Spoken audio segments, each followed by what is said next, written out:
మీ ఎలాంటి వ్యాపార ప్రకటనలకైనా వెంటనే మా ఛానల్ సంప్రదించండి. ప్రస్తుతం మనతో పాటు ప్రముఖ ఆధ్యాత్మికవేత్త వేదిక్ యాస్ట్రాలజర్ గోనుగొండల సురేష్ బాబు గారు ఉన్నారు. సో ధనుసు రాశి వారి పరిస్థితి 2026 ఏ విధంగా ఉండబోతుందో గురుగారిని అడిగి తెలుసుకుందాం. నమస్కారం గురుగారు. నమస్కారం అండి మణికంఠ గారు. చాలా త్వరగా మనకి 2025 అయిపోయింది. ఉగాది నుంచి మనకి 2026 ప్రారంభమైనప్పటికీ కూడా కొత్త సంవత్సరం. సో ముందుగానే జనవరి నుంచి ఎలా ఉంటుందో మా భవిష్యత్తు తెలుసుకోవాలనుకుంటారు. ఈ ప్రకారంగా ధనుసు రాశి వారి పరిస్థితి గురుగారు ఓవరాల్గా 2026 ఏ విధంగా ఉండబోతుంది వీళ్ళకి? మనకి 2026 మనం చూసుకుంటే నేను 24కి రాశి ఫలాలు చెప్పాను. 25 ఇప్పుడు 26 చెప్పబోతూ ఉన్నాను అనమాట. థర్డ్ ఇయర్ చెప్పబోతూ ఉన్నాను. అంటే ఈ ధనుసు రాశి వాళ్ళకి చాలా నా వీడియోలు చేయటం, మళ్ళీ వాళ్ళకి నాకు కాల్ చేయటం, ఇలా ఒక స్టడీ రీసెర్చ్లో కూడా అయిపోయింది ఈ రాశి మీద.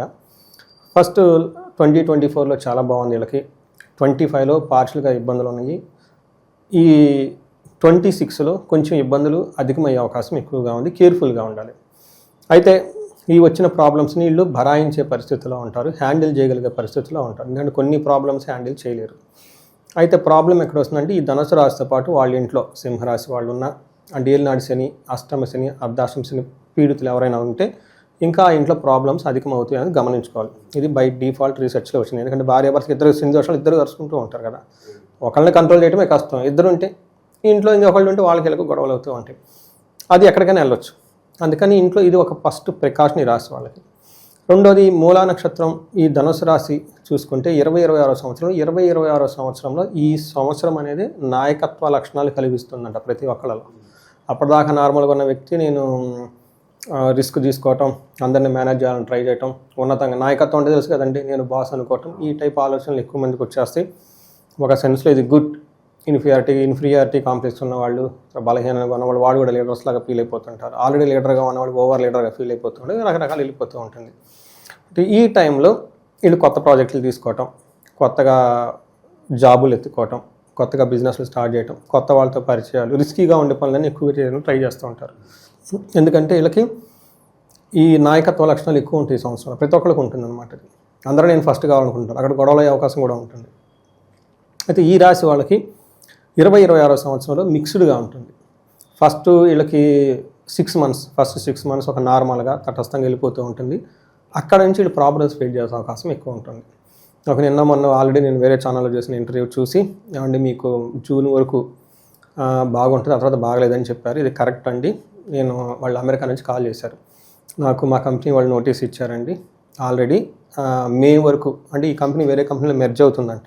డెడ్ లాస్ట్ లైన్ ఆల్రెడీ ఇచ్చేసారు ఒక 6 మంత్స్ ముందు. వాళ్ళ రూల్ ప్రకారం మాకు మేలో అవుతుందండి. సో మీరు చెప్పినట్టు జరిగే అవకాశం ఉందండి. పర్సనల్ కన్సల్టేషన్ కావాలండి, చార్ట్ చూపించుకుంటానని. అందుకని చెప్పేసి ఈ మహర్షులు ఇచ్చిన జ్ఞానం ఎప్పటికీ రాంగ్ కాదు. మనం ఇంటర్ప్రిటేషన్ చేసుకోవటము, అర్థం చేసుకోవటమే తప్ప. అందుకని ఇది చెప్పింది ఎవరో కాదు, ఒక సీనియర్ పర్సన్ 15-20 ఇయర్స్ ఆల్రెడీ యూఎస్లో ఉండి ఒక రెస్పెక్టబుల్ పొజిషన్లో ఉండి ఈ రాశిని నాకు మెసేజ్ కాల్ చేశారు. ఎందుకంటే నేను వేరే ఛానల్లో కూడా ఇస్తున్నాను, ఆల్రెడీ వైరల్ అవుతుంది కాబట్టి.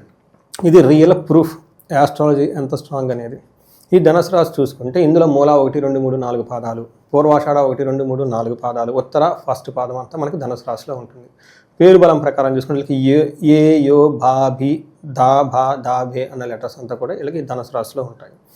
నెక్స్ట్ ఈ గ్రహాల యొక్క స్థితి కనుక గమనించుకుంటే వీళ్ళకి 4వ స్థానంలో శని ఉంటున్నాడండి. తర్వాత 8వ ఇంట్లో ఫస్ట్ 7th హౌస్లో ఉంటారు 6 మంత్స్ వరకు గురువు. ఆ తర్వాత 8th హౌస్కి వెళ్తూ ఉన్నారు. రాహు 3వ స్థానంలో, 9వ స్థానంలో కేతు ఉన్నారు. ఈ యొక్క ప్లానటరీ పొజిషన్ మనం కన్సిడరేషన్ తీసుకుని అంటే చాలా ఉంటుంది. బట్ బేసికల్గా ఇవి చూసుకుంటే ఏమని చెప్తారంటే అండి, శని వీళ్ళకి 4వ స్థానంలో ఉండటం అంటే అర్ధ అష్టమ శని అంటారు.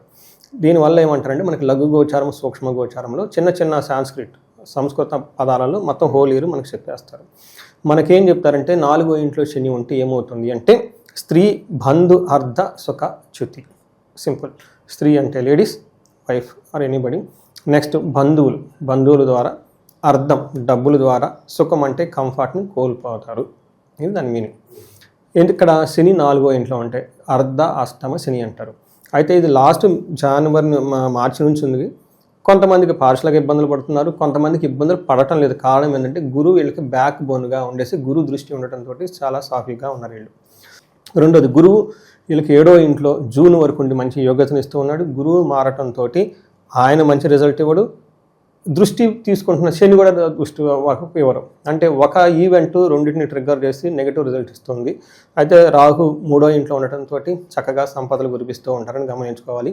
కేతు 9వ ఇంట్లో ఉండటంతో ఫాదర్కి సంబంధించిన వ్యవహారాల్లో, ఆధ్యాత్మిక సంబంధించిన వ్యవహారాల్లో ఉంటూనే వీళ్ళకి తెలవకుండా వీళ్ళు కొన్ని అన్వాంటెడ్ వేస్ట్ అయిన పనులను చేసి టైం వేస్ట్ చేసుకునే అవకాశం కూడా ఎక్కువగా ఉందని గమనించుకోవాలి. మనం ఇన్ డీటెయిల్ గ్రహం వైజ్ కనుక చూసుకుంటుంటే వీళ్ళకి 4వ ఇంట్లో శని ఉండటం వల్ల ఏమవుతుంది, మనకి సంస్కృతంలో చెప్తారు ఏమంటే వాతాడు మన క్లేశ భయం స్వస్థాన హాని కృత్ ప్రసూసి దేహ పీడాంచ సూర్యపుత్రచ్చ చతుర్దగే. 4వ ఇంట్లో కనుక సూర్యపుత్రుడు శని ఉంటే ఏమవుతుందంట,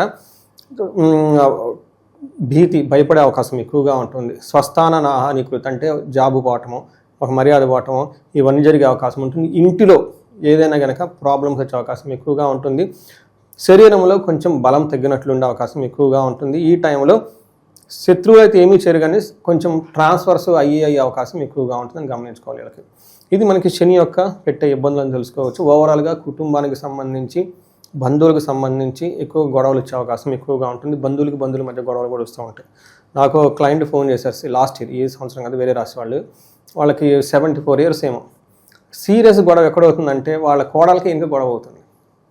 ఇన్ సచ్ అవే ఈయన ఆల్మోస్ట్ సూసైడ్ చేసుకున్నాము, ఎందుకు ఈ జీవితం, ఆయన ఒక రెస్పెక్టబుల్ పొజిషన్లో ఉన్నాడు, రిటైర్డ్ అయ్యారు హయ్యర్ లెవెల్లో, గొడవలతో గొడవ. అట్లా అని ఆ కోడలకి కూడా వాళ్ళకి ఏజ్డ్ 55, అప్పటిదాకా అందరు కలిసి ఉన్నారు, ఇప్పుడు గొడవలు వచ్చేసినాయి.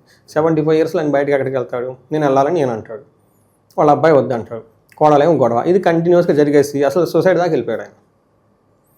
ఇలా ఉంటుందన్నమాట.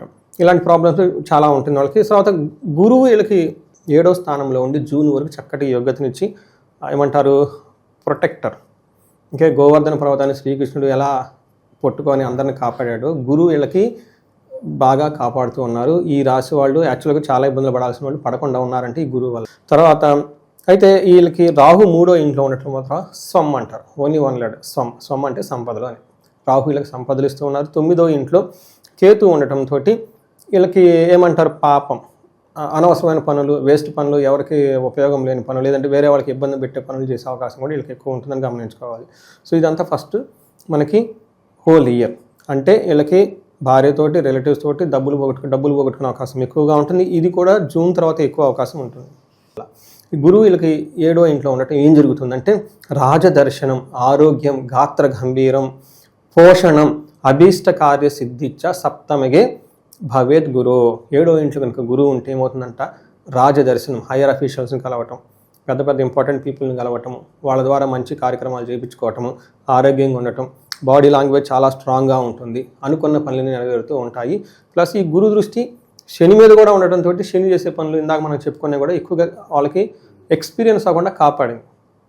అయితే జూన్ తర్వాత మారటంతో గురు ప్రాబ్లమ్స్ ఆయనే క్రియేట్ చేస్తాడు.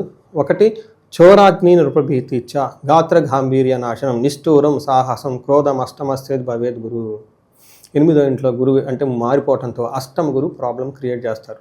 అర్ధాష్టమ శని ప్రాబ్లమ్స్ క్రియేట్ చేస్తారు. 2 పెద్ద గ్రహాలు ఇలా ప్రాబ్లమ్స్లో పడిపోతూ ఉన్నారు. అందువల్ల అగ్ని భయం అవుతుంది. రాజులు వాళ్ళు ఎప్పటిదాకా వీళ్ళ బాసు మెచ్చుకున్న బాసు వీళ్ళని తొక్కేయాలని ట్రై చేస్తాడు. దేహంలో కాంతి పోతుంది, కటుగా మాట్లాడుతూ వృధాగా ప్రయాణాలు చేస్తూ ఉంటారు, ధన వ్యయం ఉంటుంది, కష్టం ఉంటుంది.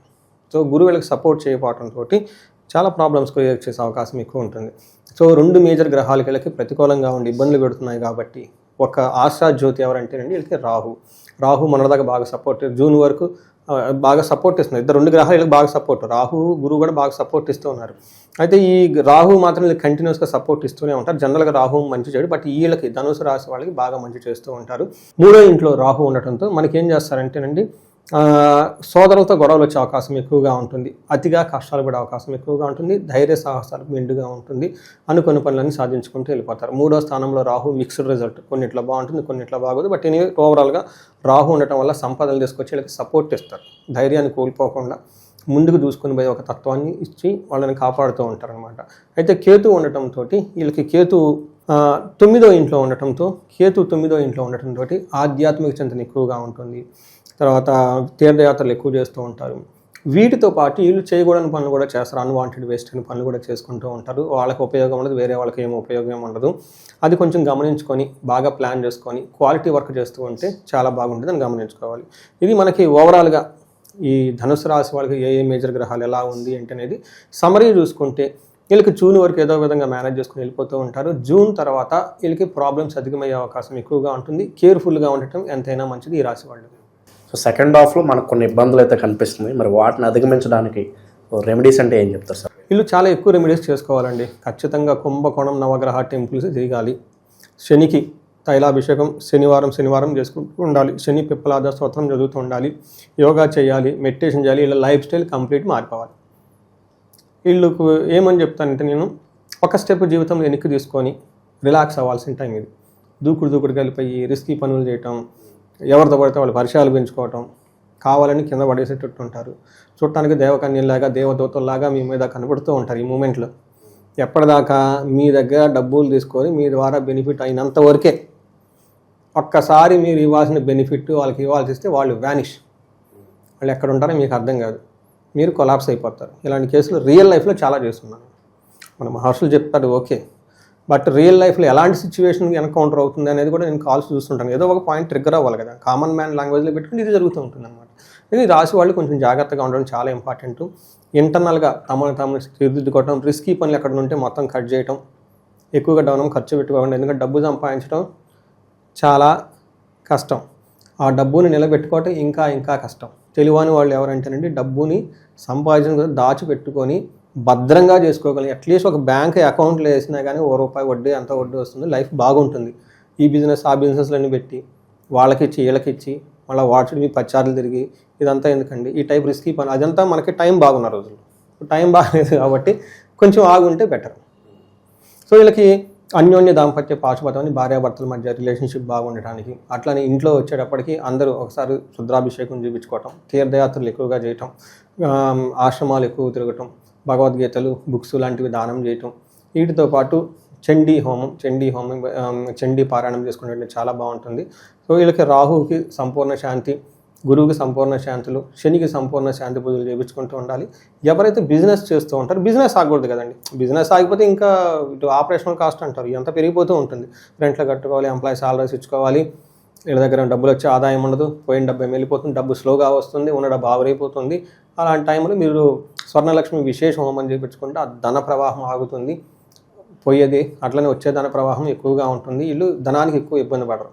ఎవరికైనా కనుక కోర్టు కేసులు అవి ఉంటే వీళ్ళకి చండీ హోమం చండీ పారాయణం చేయించుకుంటూ ఉంటే అన్వాంటెడ్గా వీళ్ళని ఎవరైనా శత్రులు మోసం చేయాలని చేస్తూ ఉంటే ఈ మోసం నుంచి బయటపడిపోతారు. ఓవరాల్గా 2026 ధనుసు రాశి వాళ్ళందరికీ కూడా ఏ విధంగా ఉంటుంది, ఎటువంటి జాగ్రత్తలు తీసుకోవాలి, చాలా బాగా వివరించారు. ధన్యవాదాలు. ధన్యవాదాలండి.